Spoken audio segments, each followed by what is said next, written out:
বাংলাদেশের প্রাকৃতিক সৌন্দর্যের রানী হিসাবে খ্যাত পাহাড় নদী ও ৩৬০ আউলিয়ার পদচারণায় মুখরিত ধন্য জনপদ সিলেট। সিলেটের সৌন্দর্য ও রূপ বৈচিত্র্য দেখার জন্য লাখো মানুষ ছুটে যান সিলেটের জমিনে। কখনো জাফলং, কখনো সুনামগঞ্জ, কখনো বা আবার ছুটে চলে যান ভোলাগঞ্জের সাদা পাথর দেখার জন্য। আল্লাহ রাব্বুল আলামিন এই জমিন ভ্রমণের জন্য কোরআনুল হাকিমের মধ্যে খুব চমৎকার করে আমাদেরকে জানিয়েছেন, দুনিয়ার মানুষেরা তোমরা শোনো, ফাসিরু ফিল আরদি, অতঃপর তোমরা জমিনে বিচরণ করো, জমিনে ভ্রমণ করো আর জমিনটা দেখতে থাকো। কারণ ওয়াতাফাক্কারুনা ফি খালকিস সামাওয়াতি ওয়াল আরদ, আমি আল্লাহ আসমান জমিনকে থরে থরে কত সুন্দর করে সাজিয়েছি। সুবহানাল্লাহি ওয়া বিহামদিহি আল্লাযী খালাকা সাবআ সামাওয়াতিন তিবাকা, আমি আল্লাহ রাব্বুল আলামিন কত দারুণ করে ৭ তবক আসমান জমিনকে বানিয়েছি। সুবহানাল্লাহ। দয়াময় যিনি সপ্ত আকাশ রচিলেন থরে থরে, কোন ত্রুটি হেরিবে না তার পূর্ণ সৃজন পরে। চাহো তুমি তার সৃষ্টি পানে, দেখো কি কোন ভুল চুক, ফিরাও তোমার নয়ন খানি, ফিরাও তোমার মুখ। ফাবিআইয়ি আলাই রাব্বিকুমা তুকাযযিবান, আল্লাহ জাফার নেয়ামত দিয়েছে আমাদেরকে, বান্দা হিসেবে আমরা আল্লাহর কোনো নেয়ামতকেই তো অস্বীকার করতে পারি না। বাংলাদেশে খনিজ পদার্থ রয়েছে, প্রাকৃতিক সৌন্দর্য, সেখান থেকে নিয়ে পৃথিবীর সর্ববৃহৎ সমুদ্র সৈকত কক্সবাজার, যেখানে মানুষ নিত্যদিন ঘোরার জন্য যায়, সমুদ্রের লোনা পানিতে নিজেদের শরীরকে ভাসিয়ে একদিকে যেমন শরীরের ময়লা পরিষ্কার করে, অপর দিকে হাজারো ব্যস্ততার মাঝে আল্লাহর সৌন্দর্য উপভোগ করে নিজের অন্তরকে পরিশুদ্ধ করার জন্য মানুষ আল্লাহর সৌন্দর্য দেখার জন্য পরিভ্রমণ করে তামাম পৃথিবীতে। সুবহানাল্লাহি ওয়া বিহামদিহি। সেই ধারাবাহিকতায় তামাম বিশ্ব থেকে লাখো লাখো মানুষের পদচারণায় পদধূলিতে মুখরিত থাকত ভোলাগঞ্জের সাদা পাথরের ওই চমৎকার জনপদ। স্বৈরশাসক ফ্যাসিস্ট সরকার ৫ই আগস্ট যখন বিদায় নিলেন, স্বৈরশাসকের পতনের পর থেকেই ভোলাগঞ্জের এই সাদা পাথর চুরি হওয়া শুরু হলো।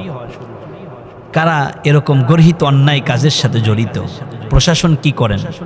এদেরকে আইডেন্টিফাই করেন, শনাক্ত করুন, তাদেরকে ধরুন, আইনের আওতায় আনুন, রিমান্ড দিন, সত্যতা জানার চেষ্টা করুন। কারণ আমার বাংলাদেশের এত প্রাকৃতিক সৌন্দর্যের অপার লীলাভূমি ভোলাগঞ্জের এই সাদা পাথরকে চুরি করে তারা এখন কেন জানি মনে হচ্ছে ভোলাগঞ্জের সেই সাদা পাথরের প্রাকৃতিক সৌন্দর্য এখন আর নাই, মরুভূমিতে পরিণত হয়েছে, একটি বিরান ঘরের মতো পরিণত হয়েছে। কেন? প্রশাসন আর কত ঘুমাবেন? রাজনৈতিক ছত্রছায়া কিংবা কোনো দলের ট্যাগ লাগিয়ে কেউ যদি আমার বাংলাদেশের সৌন্দর্য, প্রাকৃতিক সম্পদ চুরি করতে চায়, হনন করতে চায়, নষ্ট করতে চায়, নিঃসন্দেহে ওরা রাষ্ট্রদ্রোহী, ওদের নামে মামলা হওয়া দরকার। কারণ আমরা সকলেই জানি, একদিকে যেমন ভোলাগঞ্জের সাদা পাথর, অপর দিকে শস্য ফানির সলসল হাতছানি আমাদেরকে এতটাই আকৃষ্ট করে, যার কারণে আমরা সময় সুযোগ পেলেই ছুটে চলে যাই জাফলং কিংবা ভোলাগঞ্জের এই সাদা পাথর দেখার জন্য। এখন মানুষ ওখানে যাওয়া বন্ধ করে দিবে, কারণ একটি টুরিস্ট স্পট ছিল, সেখান থেকে বাংলাদেশের রাজস্ব খাতে কোটি কোটি টাকা উপার্জন হতো। যখন মানুষ তার প্রাকৃতিক এই সৌন্দর্য আর ভোলাগঞ্জে পাবে না, আল্লাহর এই অপার নেয়ামত, আল্লাহর সৃষ্টি, এই চমকপ্রদ পাথর যখন ভোলাগঞ্জে গিয়ে দেখতে পাবে না, তখন মানুষ এই জায়গা থেকে মুখ ফিরিয়ে নেবে, তারা সেখানে আর দেখার জন্য যাবেই না। রাষ্ট্রীয় সম্পদ কারা চুরি করতেছে? প্রশাসন একটু চিন্তা করুন, গভীরভাবে ভাবুন। অন্তর্বর্তীকালীন সরকারের কাছে আমি জোর দাবি জানাচ্ছি, যে দলের হোক, যেই নেতাকর্মীর ছত্র ছায়ায় হোক, যেই দলের কোলেপিটে লালিত পালিত হোক না কেন, এটা দেখার কোনো সুযোগ নাই। রাষ্ট্রীয় সম্পদ যে হনন করবে, রাষ্ট্রীয় সম্পদ যে নষ্ট করবে, রাষ্ট্রীয় সম্পদ যে চুরি করবে, নিঃসন্দেহে সে রাষ্ট্রদ্রোহী, আর তার নামে রাষ্ট্রদ্রোহী মামলা হওয়া দরকার। এখনো কেন প্রশাসন বসে আছেন? আমি তো মনে করি আমাদের এই প্রাকৃতিক সৌন্দর্য, আমার ছোট্ট সুজলা সুপলা বাংলাদেশ, আল্লাহর অপার দয়া এবং রহমত আছে এখানে। কেন জানি মনে হয় আল্লাহ সুবহানাহু ওয়া তাআলা তার আপন কুদরতে আমার ছোট্ট এই সোনার বাংলাদেশকে সাজিয়েছেন। এত নিপুণভাবে আল্লাহ সাজিয়েছে, কারণ এই কারিগর হচ্ছে আল্লাহ সুবহানাল্লাহ। আর সেই সৌন্দর্য দিন দিন বিলীন হয়ে যাবে, আমার ছোট্ট সোনার বাংলাদেশের সৌন্দর্য নষ্ট হয়ে যাবে। এটা কশ্চিনকালও বাংলাদেশের নাগরিক হিসেবে আমরা মানতে পারি না। ভোলাগঞ্জের সাদা পাথর চুরির সাথে যারা জড়িত, সম্পৃক্ত, তাদেরকে গ্রেপ্তার করুন, আইনের আওতায় আনুন। প্রয়োজনে রাষ্ট্রদ্রোহী মামলা দিয়ে 2-4-5টার আপনারা প্রকাশ্য ফাঁসি দিয়ে দেন। দেখবেন আগামীকাল থেকেই এ বাংলাদেশে দখলদারি বন্ধ হয়ে যাবে, ছিনতাই বন্ধ হয়ে যাবে, চুরি বন্ধ হয়ে যাবে, দুর্নীতি বন্ধ হয়ে যাবে। কারণ যদি দুর্নীতিতে জিরো টলারেন্স আসতে হয়, তাহলে আমাদেরকে সর্বপ্রথম আল্লাহর জমিন, আল্লাহর দিন কায়েম করতে হয়। ইনিল হুকমু ইল্লা লিল্লাহ, এই জমিন তো আল্লাহর, বিধান চলবেও আল্লাহর। কারণ আল্লাহর জমিনটা যদি আল্লাহর কোরআন ভিত্তিক একটু অর্থনৈতিক সমৃদ্ধতায় আল্লাহর কোরআন দিয়ে চলে, ওই দেশে দুর্নীতি অটোমেটিক বন্ধ হয়ে যায়, ওই দেশে চুরি বন্ধ হয়ে যায়, ওই দেশের ছিনতাই বন্ধ হয়ে যায়, রাহাজানি বন্ধ হয়ে যায়, ও দেশের ধর্ষণ বন্ধ হয়ে যায়, ও দেশে অন্যায়ভাবে মানুষের ঘর বাড়ি জ্বালাও পোড়াও বন্ধ হয়ে যায়। তার মানে আল্লাহর কোরআন দিয়ে যদি একটা দেশ চলে, তাহলে ওই দেশে মানুষগুলো মায়ের কোলে ছোট্ট সন্তান যেমন নিরাপদ, ঠিক তার চাইতেও আরও পরম যত্ন, স্নেহ আর নিরাপত্তার সাথে মানুষ বসবাস করার একটি চমৎকার এনভায়রনমেন্ট পেয়ে যাবে। আল্লাহু আকবার। এখনো কি করেন প্রশাসন? বাংলাদেশের সৌন্দর্য বিলীন হয়ে যাচ্ছে। আজ হয়তো ভোলাগঞ্জের পাথর চুরি হচ্ছে, আগামীকালকে জাপলংয়ের পরিবেশ নষ্ট হয়ে যাবে।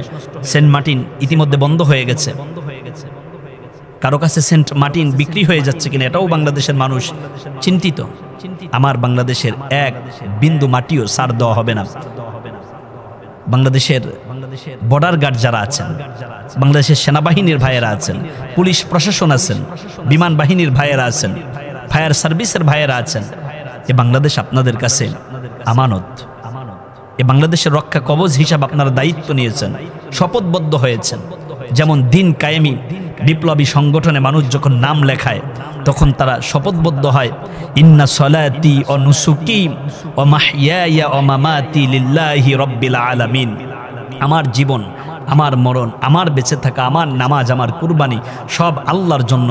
মানুষ যখন আল্লাহর জমিন, আল্লাহর দিন কায়েমের জন্য দীপ্ততায় এই আয়াত পড়ে শপথবদ্ধ হয়, ঠিক তেমনি করে আপনারাও যেদিন চাকরিতে জয়েন করেছিলেন, ওই দিন আপনারা শপথবদ্ধ হয়েছিলেন, বাংলাদেশের এক বিন্দু মাটিও আমরা ছেড়ে দিব না, বাংলাদেশের মাটি আঁকড়ে ধরে রাখবো, জীবন দেব, তবু বাংলাদেশকে আমরা পরের অধীনে যেতে দেব না। তাহলে বাংলাদেশের সৌন্দর্য নষ্ট করতেছে কারা? বাংলাদেশের এই প্রাকৃতিক সম্পদগুলো কারা চুরি করে নিয়ে যাচ্ছে? প্রশাসন খুব দারুণভাবে তদারকি করুন, বাংলাদেশকে সেভ করুন। 5ই আগস্টের পরে বাংলাদেশে একটি অস্থিরতা পরিবেশ বিরাজ করা শুরু করে দিয়েছে। ছিনতাই, চুরি, খুন, ধর্ষণ ক্রমে বেড়ে চলতেছে। এরপরেও যদি আপনারা আরও শক্তভাবে এগুলো দমন না করেন, তাহলে আগামী দিনগুলো কিন্তু বাংলাদেশের জন্য এক ভয়ঙ্কর রূপরেখা নিয়ে দাঁড় হয়ে যাবে। তখন হয়তো বাংলাদেশের মানুষের সুখ শান্তি সমৃদ্ধতায় জীবনযাপন করাটাই কষ্ট হয়ে যাবে। বাংলাদেশের আপামর জনসাধারণের কষ্ট অর্জিত টাকা থেকে আপনার বেতন হয় এদেশের মানুষের নিরাপত্তা দেওয়ার জন্য, এদেশের মানুষের জানমালের সেফটি দেওয়ার জন্য, এদেশের প্রাকৃতিক সম্পদগুলোকে পাহারা দেওয়ার জন্য। কিন্তু আপনারা প্রশাসন ঘুমিয়ে থাকার কারণে ভোলাগঞ্জের পাথর আজ চুরি হচ্ছে, কালকে বাংলাদেশের অন্যান্য ট্যুরিজম স্পটগুলোর সৌন্দর্য নষ্ট হয়ে যাবে, অনেক প্রাকৃতিক সম্পদ চুরি হয়ে যাবে। এখন যদি আপনারা লাগাম টেনে ধরতে না পারেন, তাহলে ক্ষমতায় যাবার পরে কি হবে একবার ভাবেন। এ দেশ কারো বাবার পৈতৃক সম্পত্তি না, এ দেশ আল্লাহর নেয়ামত।